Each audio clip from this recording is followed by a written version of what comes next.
about to hear is true. Only the names have been changed to protect the innocent. Fatima Cigarettes, best of all long cigarettes, brings you Dragnet. You're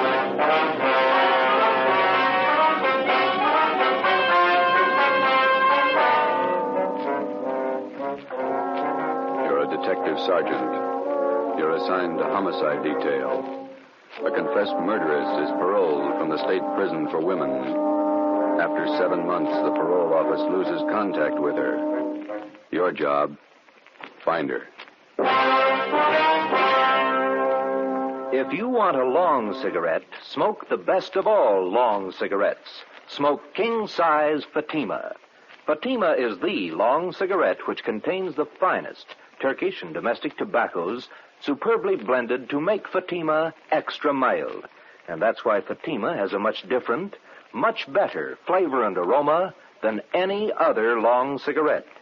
That's why Fatima has more than doubled its smokers coast to coast. So, enjoy Fatima, the best of all long cigarettes. It's wise to smoke extra mild Fatima. It's wise to smoke extra mild Fatima.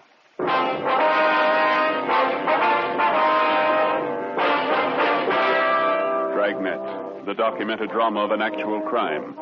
For the next 30 minutes, in cooperation with the Los Angeles Police Department, you will travel step by step on the side of the law through an actual case from official police files.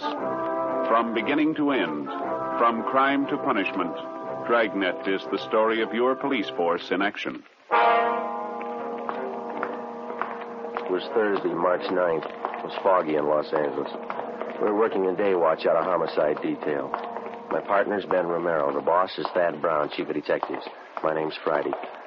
We were on our way back from the state building, and it was 2:45 p.m. when we got to the city hall, room 29, handwriting analysis.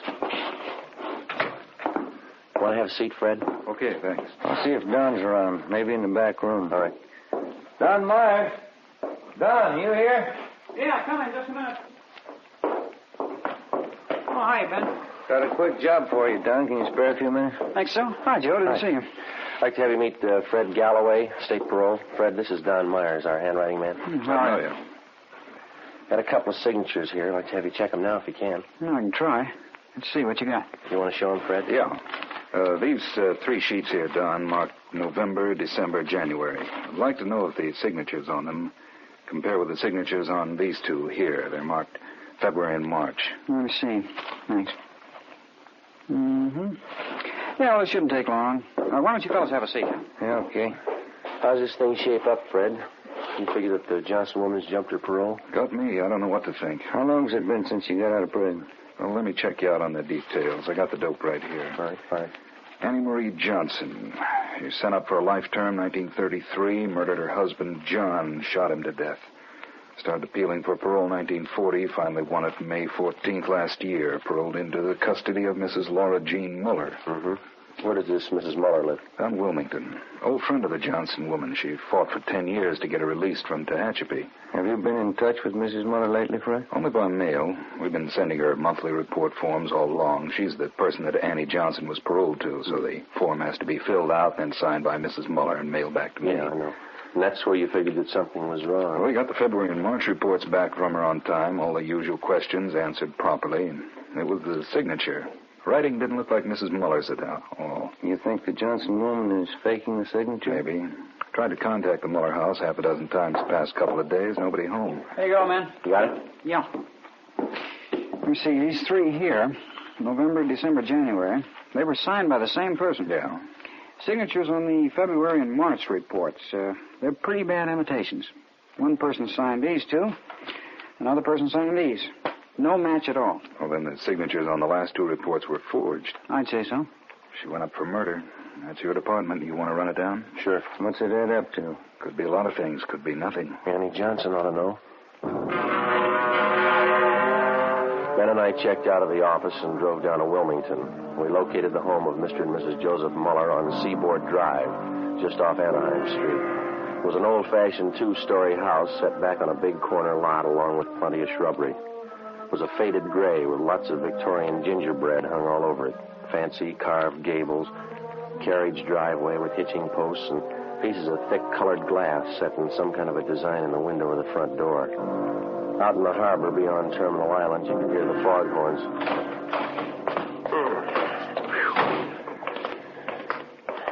They sure get the fog out here, don't they? It's pretty thick today. My aunt used to live just above here, Grant Avenue. Oh, uh-huh. Couldn't take the fog, so she moved out the valley. Garden could stand some taking care of. Yeah, the weeds are doing fine. Want to try it again?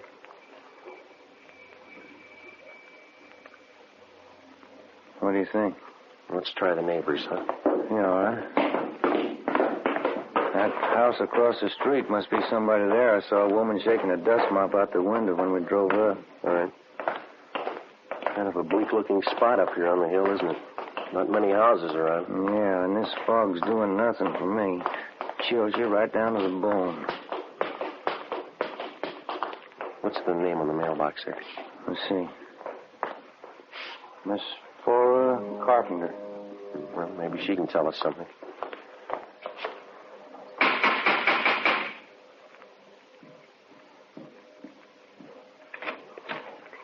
Are you the sewing machine man? No, ma'am. We're police officers. Like to ask you a few questions. Oh, I'm sorry. I thought you came about my singer. No, ma'am. I can't do any more work on my peasant skirt until the machine's fixed. And it has to be done by Saturday. Our folk dancing group's having a big jamboree Saturday night. Will you step inside? Thank you. This is Sergeant Romero. My name's Friday. Oh, how do you do? Oh, fog's so refreshing, isn't it? Very vitalizing. Yes, ma'am. Are you acquainted with Mr. and Mrs. Muller across the street, Miss Carpenter? The Muellers? Yes, I've known them for years. And they have an Annie Johnson living with them? Yes, one of my very good friends. She's employed as a housemaid for the Mullers, is that right? Well, I guess you could call it that. Actually, she's more of a companion to Mrs. Mueller since poor Mr. Mueller got sick. What's his trouble? His mind. Poor man just lost his senses. He's at the state hospital at Norwalk. Uh-huh. When did they send him there? Let me see. This is March. Must have been last November. Yes, became violent. Do you know where Mrs. Muller is now? In the sanitarium out near Pasadena. Not well at all. And Annie Johnson, is she still living at the Muller's house across the street? Oh, yes. She went downtown to do some shopping today. Did she say when she'd be back? Well, no, she didn't, but we have a meeting of our book appreciation club at 8:30 tonight here at my house, and I certainly don't think she'd miss the meeting. I see. Miss Carpenter, do you happen to know the name of the sanitarium where Miss Muller's staying? Garraway's. That's what Annie told me. Garraway's Rest Home out by Pasadena. Mm-hmm. Have any of the neighbors been out to visit her? Well, no, we haven't. Annie said the doctors there thought it'd be better if Mrs. Mueller didn't have visitors. I see. I wonder if you'd tell us where we could find a public telephone in the neighborhood. Oh, you can use my phone, Sergeant. It's right back there in the hall. Fine, thank you. I'll call them, Joe. All right. I'll have the operator charge it to our office. You sure you can find your way back there, Sergeant? It's right under General Pershing's picture. Yes, ma'am. No trouble. I was just thinking, Sergeant Friday. Yes, ma'am. Would you know anything about repairing sewing machines? No, I'm afraid not. Oh. Well, Fluffy, there you are. This is Anna Johnson's cat, Sergeant. Isn't he simply gorgeous? Look at that fur. Yes, ma'am. It's nice. Genuine Persian. Annie brought him with her when she came to live with the Muellers. Did Mrs. Johnson and Mrs. Muller always seem to get along fairly well together to you? I mean, no arguments? Oh, my, no. Annie's the easiest person in the world to get along with. All those girls in the neighborhood just adore her. Joe. Did you talk to sanitarium? Yeah, I double-checked the name. Yeah? Mrs. Muller's not there. They never heard of her. Ben and I left and interviewed some of the other people in the neighborhood. They all had the same high opinion of Annie Johnson as Miss Carpenter did. They all had the impression that Mrs. Muller was under doctor's care at the Garraway Rest Home in Pasadena. Annie Johnson told them so. We found out that Mrs. Muller had one other living relative besides her husband. A niece, Lorraine Muller. She lived out on Norwich Drive in Beverly Hills. 5:30 p.m. Ben and I drove back to the office and made a spot check of every private rest home and sanitarium listed in the Los Angeles area. Mrs. Muller wasn't at any of them. We called the state hospital at Norwalk, and they informed us that Joseph Muller was there, having been committed the 2nd of November the previous year. He was critically ill. We put in another call to the Muller home. Still no answer. 6:15 p.m. We drove out to Beverly Hills to the home of Mrs. Muller's niece, Lorraine. She was a tall, good-looking girl with blonde hair and a bad cough. I don't think I can help you, Sergeant. I moved out of my aunt's house 3 months ago. I haven't seen her since. Were you staying at the house when Annie Johnson came to live there? I was raised in that house. Mother and Dad died when I was a baby, and Uncle Joe and Aunt Laura took care of me. They're wonderful people. Would you mind telling us why you moved? I don't mind. Everything was fine until Annie Johnson came. I didn't get along with her. We fought all the time. Oh, is that so? I don't know why. I just didn't like her. When Annie moved in, she took over the whole house. What's the connection between your aunt and Mrs. Johnson? Any blood relationship there? No. Annie was a school chum of Aunt Laura's. When they sent her to prison for killing her husband, she wrote for help. And your aunt helped her? She worked for 11 years at it. I don't know how much money she spent. Lawyers, you know. Yeah. She finally got Annie parole. And then you took Mrs. Johnson on as a housekeeper, is that right? Yeah. She never did any work. She acted like she owned the house. Like my aunt and uncle owed her everything they'd done for her. When's the last time you heard from your aunt? It was a few months ago, around Christmas time. I called her up to wish her a Merry Christmas. You have no idea where Mrs. Muller might be now? Some friends that she could be staying with, maybe? No. Aunt Laura only has a few friends. They all live in the neighborhood. She's not in the habit of going off without telling anyone, is she? No, never anything like that. I don't understand it. Something must be wrong. Annie, do you think she's done something? Do you? No, she couldn't have. She owes everything to Aunt Laura. Her freedom, a good home, nice clothes, money. Everything my aunt could give her. Some people are like that. If it's free, they never get too much. Before we left Lorraine Muller's house, we got the name of her aunt's lawyer. We had dinner at a lunch counter on La Cienega, and then we drove back to Wilmington to the Muller house. Lights were burning in the front windows. The fog was thick now.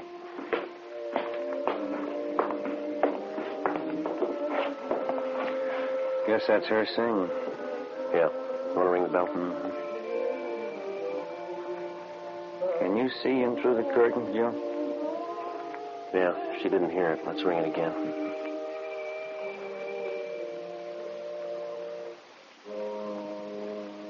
There, here she comes.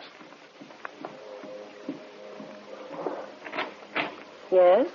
Are you Mrs. Johnson? Yes, that's right. What is it? Police officers, our identification. Oh. Yes, won't you come in? Thank you, ma'am. Thank you. We'll go in the parlor, shall we? All right. No. Did your state parole? Order February and March? Yes? We think the signatures on those two reports are forged. Oh, those. Mm-hmm. Oh, yes. I don't know what to say. I really didn't think it was that serious. I knew the reports had to be sent in. Did you sign Mrs. Muller's name on them? Well, yes, I did. You see, Laura Muller's at a sanitarium now, resting up. Mm-hmm. And I didn't want to bother her with all this business, so I signed them and put them in the mail. But forgery, I didn't think it was that serious. Mm-hmm. Which sanitarium is Mrs. Muller staying at? Garraway's. A very nice place. It's near Pasadena. She's been there about 2 months now. Have you been out to visit her yet? No, I haven't. I'm a little ashamed of myself. I've just been too busy keeping up the house here. It's lots of work. Yes, I understand. I suppose you drove Mrs. Muller to the sanitarium. As a matter of fact, I didn't. You see, we don't have a car, so she took a taxi cab. Have you telephoned Mrs. Muller at the sanitarium? Yes, just once, the day she went in. She's there for a good rest. I don't feel that anyone should bother her. Not even myself. Does she have any other relatives? Besides her husband, that is. None at all. Poor Mr. Muller.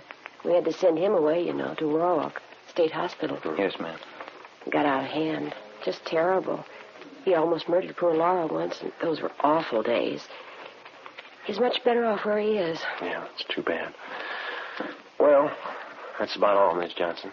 Oh, here. Let me show you to the door. Thanks. You'd better contact your parole officer the first thing in the morning and clear up this matter of the reports. I'll do that. Thank you. Good night, Miss Johnson. Thanks again. All right. Good night.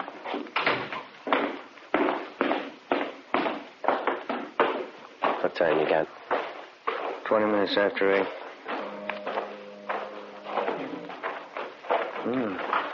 The light just went on in the attic. Yeah. What do you think? We better go take a look around. What do you think we'll find? I don't know. Maybe a reason for some of those lies she told us. 8:35 p.m. Annie Johnson left the house and crossed the street to Miss Carpenter's place. In the Muller house, in a small desk in one of the rear bedrooms on the first floor, we found a file from Mrs. Muller's business papers. In the file, we located 3 of her insurance policies. There was one for $5,000 and 2 for $3,500. Each policy had a rider attached, changing the beneficiary from Joseph Muller, the husband, to Annie Johnson. $12,000 worth of insurance. Yeah, let's get them back in this folder. Did you get the policy numbers? Yeah. What's this? Let's see. Phone bill, light bill. Here's one. Labor bill. $1 an hour paid to Tom McCrae, charged to Annie Johnson. Uh-huh. Let's go. Yeah, I want to get this address here. Tom McCrae, East Jefferson. Mm-hmm. There's a cat. Yeah, let's go see what we can find upstairs, huh? It's a pretty cat. We went upstairs to the second floor of the house and searched the rooms. We went up another flight of stairs to the attic. For a full half hour, we searched through dozens of corrugated cartons crammed with souvenirs and picture postcards. Joe, come here. Yeah. Take a look. Wrapped in newspaper. 3220 Colt. 3 empty cartridges. Mm-hmm. We got a gun and we got a suspect. Those insurance policies could be the motive. Let's pray to God there's no victim.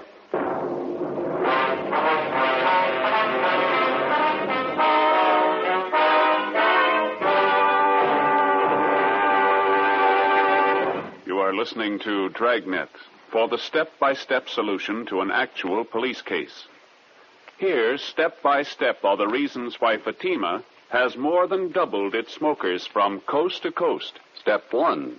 The name Fatima has always stood for the best in cigarette quality. Step 2. Long cigarette smokers discover Fatima has a much different, much better flavor and aroma. Step 3. Long cigarette smokers find Fatima extra mild. Fatima is the long cigarette which contains the finest Turkish and domestic tobaccos superbly blended to make Fatima extra mild. And that's why more and more smokers every day agree it's wise to smoke extra mild Fatima. It's wise to smoke extra mild Fatima. Yes, the name Fatima on that golden yellow package is your insurance of an extra mild smoke. So enjoy king-size Fatima, the best of all long cigarettes. 10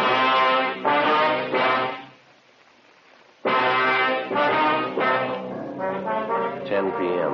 An immediate stakeout was placed on the Muller residence in case Annie Johnson made an attempt to leave during the night. Ben and I took the gun that we'd found to the crime lab for analysis.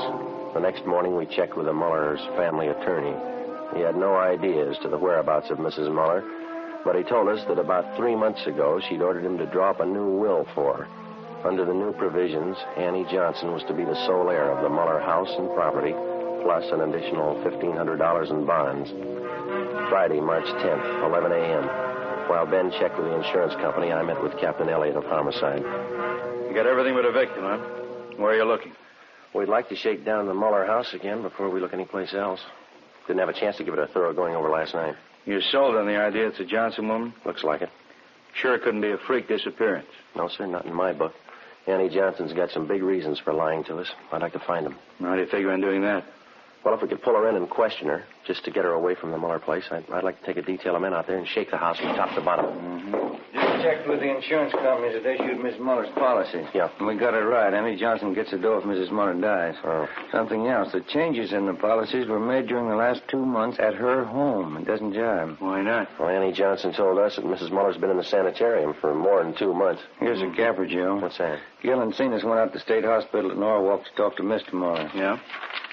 Joseph Muller died at 8 o'clock last night. Death from natural causes. What's that prove? Wait a minute. When Joseph Muller was committed to the institution, Annie Johnson figured prominently in that commitment. She had a lot to do with sending him away. Didn't take any chances, did she? Annie Johnson is left with the house, the bonds, and the insurance money. She had all the answers. Yeah, all but the right one. While Captain Elliott called in Annie Johnson and questioned her, Ben and I, together with a detail of men from Homicide and Lieutenant Lee Jones from the crime lab, drove out to Wilmington and started a thorough search of the Muller house. We took it floor by floor, starting with the attic. By 4 o'clock that afternoon, we'd searched the attic and the second floor completely without finding any additional physical evidence. 5:30 p.m., still nothing.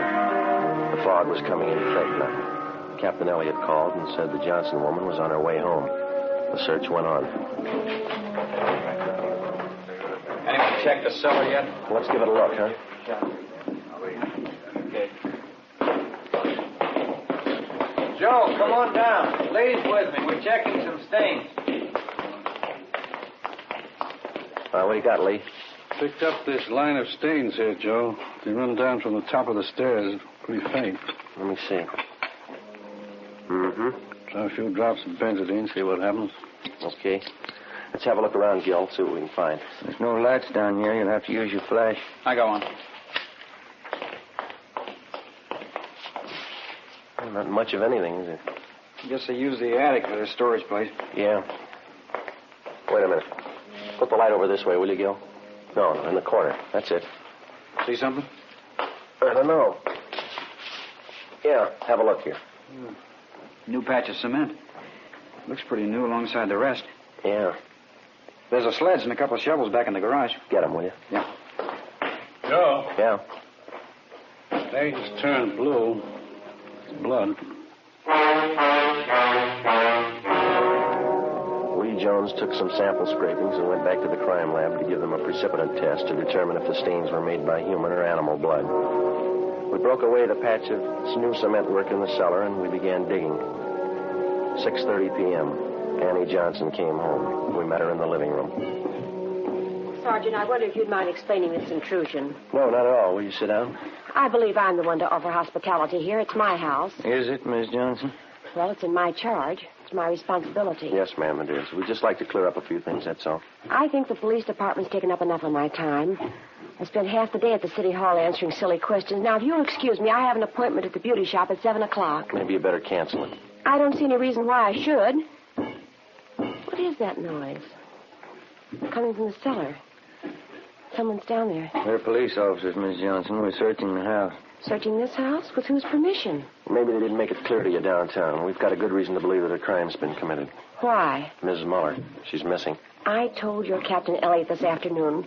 Laura could have left the sanitarium. She might have gone east to visit some friends in Cincinnati, I think. She has some friends in Cincinnati. How could Mrs. Muller leave the sanitarium? She was never there. Maybe she didn't stay at Garraway's. Could have been another rest home. But you said you phoned her at Garraway's. You said you talked to her there. Those men downstairs, they're going to dig up the whole house? I tried. This bill, Mrs. Johnson, would you mind telling us what it was for? There was a section of the cellar floor. It had never been cemented. I decided to have it done while Laura was away. The men are digging it up, Miss Johnson. Well, why are they digging it up? What right have they? Investigation.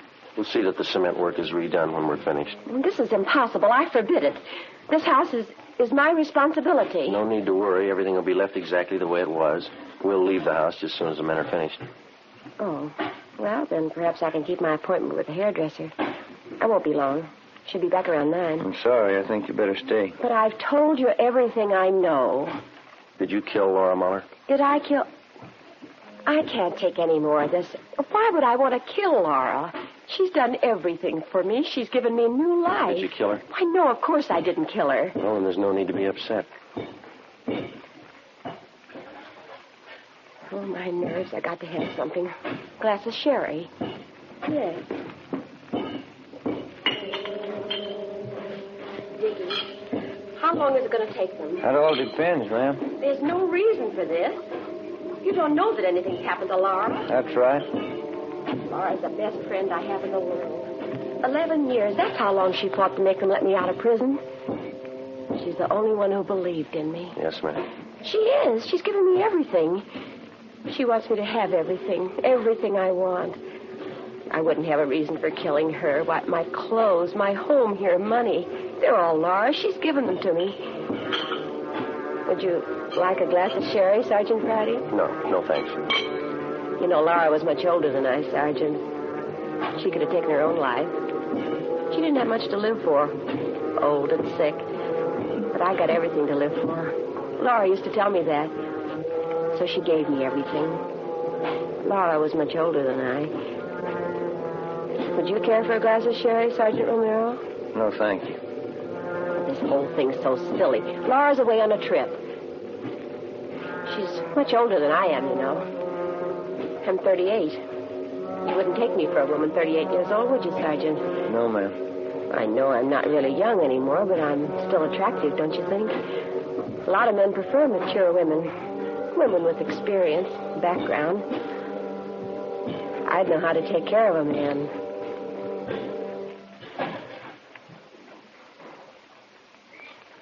Joe. Yeah.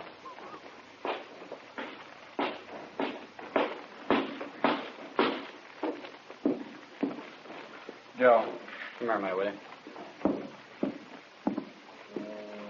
Yeah? We found her. I didn't mean it. She didn't have anything to live for. She wanted to die. Call the coroner, Gil. Yep. Let's go, Miss Johnson. Laura wouldn't want this. She knows I didn't mean it. She's the only one who knows what I went through. Years in prison. Laura understood me. She gave me everything. Yeah, she did. Ask anybody. They all know how Laura felt about me. Ask anybody. We can't ask her.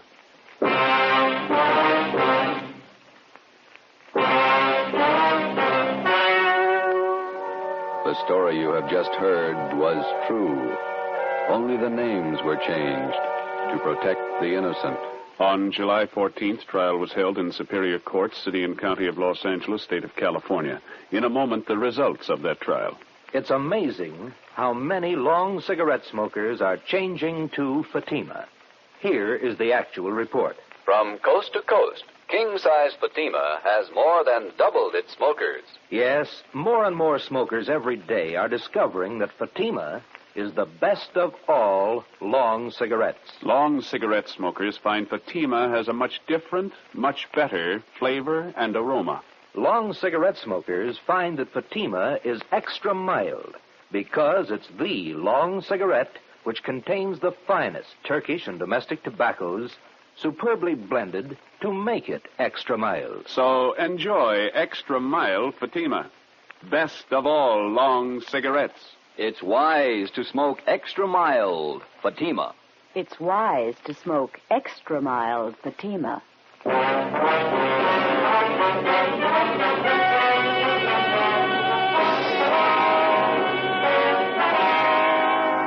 Annie Marie Johnson was tried and convicted of murder in the first degree. She was executed in the lethal gas chamber at the state penitentiary, San Quentin, California.